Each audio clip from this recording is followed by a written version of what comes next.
Subscribe करें astro गुरुजी channel को और साइड में लगे बेल आइकन को अवश्य दबाएं, जिससे हमारे नए अगले आने वाले वीडियो की नोटिफिकेशन सबसे पहले आपको मिले।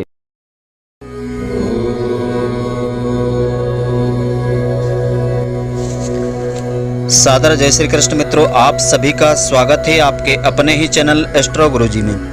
मित्रों, आज आपको हम बताने जा रहे हैं पौष पूर्णिमा की व्रत कथा, इसका शुभ मुहूर्त और इस दिन क्या विधान आपको करना चाहिए जिससे आपकी सारी मनोकामनाएं पूरी हो, आपके घर में सुख समृद्धि और संपत्ति की प्राप्ति हो। तो मित्रों, आप पूरे वीडियो को ध्यानपूर्वक देखें, तभी इसका फल आपको प्राप्त होगा। तो मित्रों, पौष पूर्णिमा है जो 21 जनवरी 2019 सोमवार के दिन है। तो इस दिन व्रत पूजा का शुभ मुहूर्त है प्रातःकाल 6:12 से दिन के 10:46 तक का पूजन का समय श्रेष्ठ रहेगा।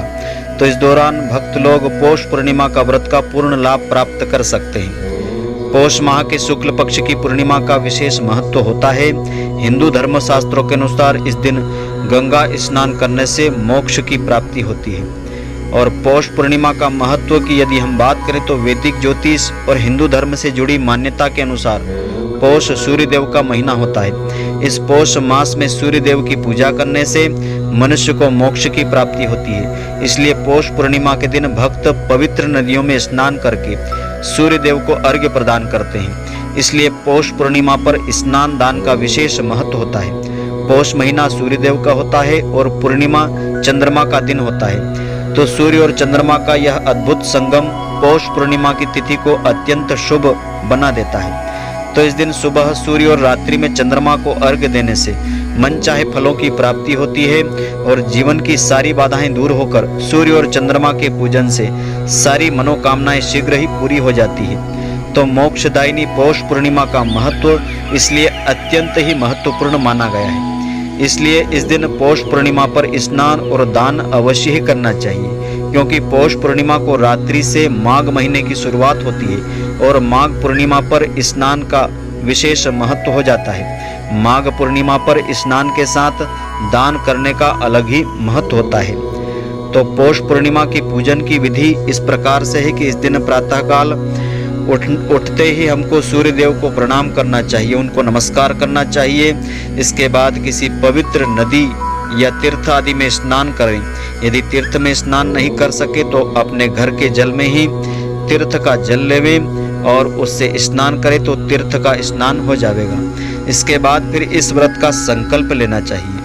और पौष पूर्णिमा के दिन भगवान श्री सत्यनारायण की पूजा करने का विशेष महत्व होता है। भगवान मधुसूदन को पंचामृत से स्नान करवा करके इस दिन स्वच्छ वस्त्र धारण करवाना चाहिए। उनको धूप दीप नैवेद्य अर्पण करते हुए उनकी आरती उतारना चाहिए। उसके बाद उनसे प्रार्थना करना चाहिए। इस प्रकार पूजा अर्चना करना चाहिए और स्नान दान और जप व्रत करने से भगवान सूर्य देव का आशीर्वाद इस दिन प्राप्त होता है और पुण्य की भी प्राप्ति होती है, जिससे मोक्ष मिल जाता है। तो पौष पूर्णिमा व्रत का संकल्प लेने के बाद सबसे पहले वरुण देव को प्रणाम करना चाहिए। फिर इसके बाद सूर्य देव के मंत्र का उच्चारण करते हुए सूर्य देव को अर्घ्य प्रदान करना चाहिए। सूर्य देव को अर्घ्य देने के बाद भगवान श्री विष्णु जी की पूजा करके उनको नैवेद्य अर्पण करना चाहिए। इसके बाद जरूरतमंद व्यक्ति या ब्राह्मणों को भोजन करवा करके श्रद्धा के अनुसार दान दक्षिणा तिल गुड़ ऊनी वस्त्र कंबल आदि का दान देना चाहिए। तो इस प्रकार से इस व्रत की पूर्णता होती है और इस दिन विशेष करके इस कथा को श्रद्धा पूर्वक एक चित्त होकर के सुनना चाहिए, जिससे पूर्ण फल की प्राप्ति होगी और सारी मनोकामनाएं पूरी होगी। इस दिन की कथा इस प्रकार से आती है कि श्री कृष्ण भगवान एक दिन अपनी माता से कहते हैं कि इस भूमंडल पर एक अत्यंत प्रसिद्ध जो राजा था, चंद्रहास जो था, उसी से पालित अनेक प्रकार के रत्नों से परिपूर्ण कातिका नाम की एक नगरी थी। वहां पर धनेश्वर नाम का एक ब्राह्मण रहता था। उसकी स्त्री अति स्वरूप वाली थी। दोनों ही उस नगरी में बड़े प्रेम के साथ रहते थे। उनके घर में धन धान्य की कोई कमी नहीं थी। उनको एक बड़ा ही दुख था, उनके यहाँ कोई संतान नहीं थी। इस दुख से वह अत्यंत दुखी रहने लगे थे। एक समय एक बड़ा तपस्वी योगी उस नगरी में आया। वह योगी उस ब्राह्मण के घर को छोड़ करके अन्य सभी ग्रहों से भिक्षा लेकर के भोजन किया करता था। रूपवती से वह भिक्षा नहीं लिया करता था। उस योगी ने एक दिन रूपवती से भिक्षा न लेकर के किसी अन्य घर से भिक्षा लेकर के गंगा किनारे जाकर के उस भिक्षा के अन्न को प्रेम पूर्वक खा रहा था। उतने में ही धनेश्वर ने योगी का यह सब कार्य किसी प्रकार से देख लिया था। अपनी भिक्षा के अनादर से दुखी होकर धनेश्वर योगी से बोला कि हे महात्मा, आप सभी घरों से भिक्षा लेते हैं परंतु मेरे घर की भिक्षा कभी नहीं लेते हैं, इसका कारण बतलाइए। तब योगी ने कहा कि निःसंतान के घर की भीख पतितों के अन्न के समान होती है। जो बड़े ही पापी माने जाते हैं उनके समान मानी जाती है, और जो पतितों का अन्न खाता है वह भी पतित हो जाता है। चूंकि तुम निःसंतान हो अतः पतित हो जाने के भय से मैं तुम्हारे घर की भिक्षा नहीं लेता हूँ। धनेश्वर ऐसी बातें सुनकर अपने मन में बड़ा दुखी हुआ और हाथ जोड़ करके योगी के पैरों पर गिर पड़ा और दया भाव से कहने लगा कि महाराज, यदि ऐसा है तो आप मुझको पुत्र प्राप्ति का कोई उपाय बतलाइए। आप सर्वज्ञ हैं, यानी आप सब कुछ जानने वाले हैं, मुझ पर अवश्य ही कृपा करिए। धन की मेरे यहाँ कोई कमी नहीं है, परंतु मैं पुत्र नहीं होने के कारण बड़ा ही दुखी हूँ। आप मेरे इस दुख का कारण बतलाइए, इसका हरण कर लीजिए। आप सभी सामर्थ्यवान हैं सब प्रकार से। यह सुनकर के योगी कहने लगे कि हे ब्राह्मण, तुम चंडी की आराधना करो। घर आकर उसने अपनी स्त्री से सारा वृत्तांत बताया और स्वयं तपस्या करने के निमित्त वन में चला गया और उसने चंडी की उपासना की, उपवास किया। चंडी ने 16वें दिन उसको स्वप्न में दर्शन दिया और कहा कि हे धनेश्वर, जा, तेरे यहाँ पुत्र होगा, परंतु वह 16 वर्ष की आयु में मृत्यु को प्राप्त हो जाएगा। यदि तुम दोनों स्त्री पुरुष 32 पूर्णमासियों का व्रत विधि पूर्वक करोगे तो वह दीर्घ आयु को प्राप्त हो जाएगा। जितनी तुम्हारी सामर्थ्य हो आटे के दीप बना करके शिव जी का पूजन करना, परंतु पूर्णमासी को 32 को ही जानना। फिर प्रातःकाल होने पर इसी स्थान के पास तुम्हें एक आम का पेड़ दिखाई देगा। उस पर तुम चढ़कर एक फल तोड़ करके शीघ्र अपने घर चले जाना। अपनी स्त्री से सारी बातें बताना। ऋतु स्नान करने के बाद वह स्वच्छ होकर के नहा करके श्री शंकर जी का ध्यान करके उस फल को खाएगी। तब शंकर भगवान की कृपा से उसको गर्भ रहेगा। जब वह ब्राह्मण प्रातःकाल उठा तो उसने उस स्थान के पास ही एक आम का पेड़ देखा जिस पर एक अत्यंत आम का फल लगा हुआ था। अत्यंत सुंदर आम का फल लगा हुआ था। उस ब्राह्मण ने उस आम के वृक्ष पर चढ़ करके उस फल को तोड़ने का प्रयास किया, परंतु वृक्ष पर कई बार प्रयत्न करने पर भी वह नहीं चढ़ पाया। तब तो उस ब्राह्मण को बहुत चिंता हुई और विघ्न विनाशक श्री गणेश जी की वंदना करने लगा। गणेश जी से प्रार्थना करने लगा कि हे दयानिधे, अपने भक्तों के विघ्नों का नाश करने के लिए, उनके मंगल कार्य को करने वाले, दुष्टों का नाश करने वाले, रिद्धि सिद्धि को देने वाले, आप मुझ पर कृपा करके इतना बल दें, इतनी बुद्धि दें कि मैं अपना मनोरथ पूर्ण कर सकूं। इस प्रकार गणेश जी की प्रार्थना करने पर उनकी कृपा से धनेश्वर वृक्ष पर चढ़ गया। उसने अति सुंदर आम का फल देखा।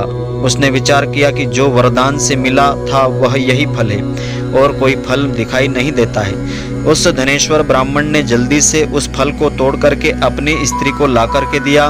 उसकी स्त्री ने अपने पति के कहे अनुसार उस फल को खा लिया और वह गर्भवती हो गई। देवी की असीम कृपा से उसे एक अत्यंत सुंदर पुत्र हुआ जिसका नाम उन्होंने देवीदास रखा। माता पिता के प्रसन्नता और दुख के साथ ही वह बालक शुक्ल पक्ष के चंद्रमा के समान अपने पिता के घर में बड़ा हो गया। भवानी की कृपा से वह बालक बहुत ही सुंदर, सुशील और विद्या पढ़ने में बहुत ही निपुण हो गया। दुर्गा जी की आज्ञा के अनुसार उसकी माता ने 32 पूर्णमासी का व्रत रखना प्रारंभ कर दिया था जिससे उसका पुत्र बड़ी आयु वाला हो जाए। 16वां वर्ष लगते ही देवीदास के माता पिता को बड़ी चिंता हो गई कि कहीं उसके पुत्र की इस वर्ष मृत्यु ना हो जाए। इसलिए उन्होंने अपने मन में विचार किया कि यदि यह दुर्घटना उनके सामने हो गई तो कैसे सहन कर पाएंगे। अतः उन्होंने देवीदास के मामा को बुलवाया और कहा कि हमारी ऐसी इच्छा है कि देवीदास 1 वर्ष तक काशी में जाकर के विद्या अध्ययन करें और उसको अकेला नहीं छोड़ा जाए, इसलिए साथ में तुम चले जाओ। 1 वर्ष के बाद उसको वापस ले आना। सारी व्यवस्था करके उसके माता पिता ने काशी जी जाने के लिए देवीदास को एक घोड़े पर बैठा करके उसके मामा को उसके साथ भेज दिया। किंतु यह बात उसके मामा या किसी और से नहीं बताई। धनेश्वर ने अपनी पत्नी, अपने पुत्र की मंगल कामना तथा दीर्घ आयु के लिए भगवती दुर्गा की आराधना और पूर्णमासियों का व्रत करना आरंभ कर दिया। इस प्रकार बराबर 32 पूर्णमासी का व्रत पूरा कर लिया। कुछ समय के बाद एक दिन वह दोनों मामा भानेज मार्ग में रात्रि बिताने के लिए किसी ग्राम में ठहरे हुए थे। उस दिन उस गांव में एक ब्राह्मण की अत्यंत सुंदरी, सुशीला, विदुषी और गुणवती कन्या का विवाह होने वाला था। जिस धर्मशाला के अंदर वर और उसकी बारात ठहरी हुई थी, उसी धर्मशाला में देवीदास और उसके मामा भी ठहरे हुए थे। संयोगवश कन्या को तेल आदि चढ़ा करके मंडप आदि का कृत्य किया गया तो लग्न के समय उस वर को धनुर्वात नाम का एक रोग हो गया था। इसलिए वर के पिता ने अपने कुटुंबियों के साथ विचार विमर्श करके निश्चय किया कि यह जो देवीदास है मेरे पुत्र जैसा ही सुंदर दिखाई देता है, मैं इसके साथ ही लग्न का काम करा दूं और बाद में विवाह के अन्य काम मेरे पुत्र के साथ हो जाएंगे। ऐसा विचार करके देवीदास के मामा से जाकर बोला कि तुम थोड़ी देर के लिए अपने पुत्र, अपने भानेज को हमें दे दो, जिससे विवाह के लग्न का सब कार्य सुचारू रूप से पूरा हो सके। तब उसका मामा कहने लगा कि जो कुछ भी मधुपर्क आदि का कन्यादान के समय वर को मिले वह सब हमें दे दिया जाए, तो मेरा भानेज इस बारात का दूल्हा बन जाएगा। यह बात वर के पिता ने स्वीकार कर ली और उसने अपने भानेज को वर बनने के लिए भेज दिया और उसके साथ सब विवाह कार्य रात्रि में विधि पूर्वक पूरे हो गए। पत्नी के साथ वह भोजन न कर सका और अपने मन में विचार करने लगा कि न जाने यह स्त्री कैसी होगी। वह एकांत में इसी सोच में गर्म निःश्वास छोड़ने लगा तथा उसकी आंखों में आंसू भी आए। तब उस कन्या ने पूछा कि क्या बात है, आप इतने उदासीन व दुखी क्यों हों? तब उसने सब बातें जो वर के पिता व उसके मामा से हुई थी उसको बताई। तब वह कन्या कहने लगी कि यह ब्रह्म विवाह के विपरीत कैसे हो सकता है। देव, ब्राह्मण और अग्नि के सामने मैंने आपको ही अपना पति बनाया है, इसलिए आप ही मेरे पति हैं। मैं आपकी ही पत्नी रहूंगी, किसी अन्य की कभी नहीं। तब देवीदास ने कहा कि ऐसा मत करिए, क्योंकि मेरी आयु बहुत थोड़ी है, मेरे बाद आपकी क्या गति होगी। इन बातों को अच्छी तरह से विचार कर लो। परंतु वह दृढ़ विश्वास वाली थी, बोली कि आपकी जो गति होगी वही मेरी गति होगी। तो हे स्वामी, आप उठिए और भोजन करिए, आप निश्चय ही भूखे होंगे। तब इसके बाद देवीदास और उसकी पत्नी दोनों ने साथ में भोजन किया तथा शेष रात्रि में वे सोए। प्रातःकाल देवीदास ने अपनी पत्नी को 3 नगों से जड़ी हुई एक अंगूठी दी, एक रुमाल दिया और कहा कि हे प्रिय, इसे ले लो और संकेत समझ करके स्थिर चित्त हो जाओ। मेरा मरण और जीवन जानने के लिए एक पुष्प वाटिका बनाओ, उसमें सुगंधी वाली एक नव मल्लिका लगा लो, उसको प्रतिदिन जल से सिंचन करना और आनंद के साथ रहना। और जिस दिन मेरा प्राणांत होगा यह फूल फल सब सूख जाएंगे। जब ये फिर हरे हो जाएं तो जान लेना कि मैं जीवित हूँ। यह बात निश्चय करके समझ लेना, इसमें कोई संशय नहीं है। यह समझा करके वह चला गया। प्रातःकाल होते ही वहां पर गाजे बाजे बजने लगे। जिस समय विवाह के कार्य समाप्त करने के लिए वर तथा सब बाराती मंडप में आए तो कन्या ने वर को भली प्रकार से देख करके अपने पिता से कहा कि यह मेरा पति नहीं है, मेरा पति वही है जिसके साथ रात्रि में मेरा विवाह हुआ है। इसके साथ मेरा विवाह नहीं हुआ है। यदि यह वही है तो बताएं कि मैंने इसको क्या दिया है। मधुपर्क और कन्यादान के समय जो मैंने आभूषण आदि दिए थे उन्हें दिखाए तथा रात्रि में मैंने क्या बातें इससे कही वह सब बताए। पिता ने उसके कहे अनुसार वर को बुलाया और कन्या की सब बातें सुनकर वह कहने लगा कि मैं कुछ नहीं जानता हूँ। इसके बाद लज्जित होकर वह वहां से चला गया। सारी बारात भी अपमानित होकर वहां से लौट आई। तब भगवान श्री कृष्ण कहते हैं कि हे माता, इस प्रकार देवीदास काशी विद्या अध्ययन के लिए चला गया। जब कुछ समय बीत गया तो काल से प्रेरित होकर एक सांप रात्रि के समय उसको डसने के लिए वहां पर आया। उस विषधर के प्रभाव से उसके शयन का स्थान चारों ओर से जहर की ज्वाला से जहरीला हो गया, परंतु व्रतराज के प्रभाव से उसको काटने नहीं पाया, क्योंकि पहले से ही उसकी माता ने 32 पूर्णिमा का व्रत पूर्ण कर लिया था। इसके बाद मध्याह्न के समय स्वयं काल वहां पर आया, उसके शरीर से उसके प्राणों को निकालने का प्रयत्न करने लगा, जिससे वह मूर्छित होकर पृथ्वी पर गिर पड़ा। भगवान की कृपा से उसी समय पार्वती जी के साथ श्री शंकर जी भी वहां आए। उसको मूर्छित दशा में देखकर पार्वती जी ने भगवान शंकर से प्रार्थना की कि हे महाराज, इस बालक की माता ने पहले 32 पूर्णिमा का व्रत किया था, उसी के प्रभाव से भगवान आप इसको प्राण दान दें। भवानी के कहने पर भक्त वत्सल भगवान श्री शिव जी ने उसको प्राण दान दे दिया। इस व्रत के प्रभाव से काल को भी पीछे हटना पड़ा और देवीदास स्वस्थ होकर के बैठ गया। उधर उसकी स्त्री उसके काल की प्रतीक्षा किया करती थी। जब उसने देखा कि उस पुष्प वाटिका में पत्र पुष्प कुछ भी नहीं रहे तो उसको अत्यंत आश्चर्य हुआ। जब वैसे ही हरी भरी हो गई तो वह जान गई कि वह जीवित है। ऐसा देख करके बहुत प्रसन्न मन से अपने पिता से कहने लगी कि पिताजी, मेरे पति जीवित हैं, आप उनको ढूंढिए। जब 16वां वर्ष व्यतीत हो गया तो देवीदास भी अपने मामा के साथ काशी से चल दिया। इधर उसे ससुर उसको ढूंढने के लिए अपने घर से जाने ही वाले थे कि वह दोनों मामा भानेज वहां पर आ गए। उसको आया देख करके उसका ससुर बड़ी प्रसन्नता के साथ अपने घर ले आया। उस समय नगर के निवासी भी वहां इकट्ठे हो गए। सबने निश्चय किया कि अवश्य ही इसी बालक के साथ इस कन्या का विवाह हुआ था। उस बालक को जब कन्या ने देखा तो पहचान लिया और कहा कि यह तो वही है जो संकेत करके गया था। उसके बाद सभी कहने लगे कि भला हुआ जो यह आ गया। सब नगर वासियों ने आनंद मनाया। श्री कृष्ण भगवान कहते हैं कि इस प्रकार धनेश्वर 32 पूर्णमासियों के व्रत के प्रभाव से पुत्रवान हो गया।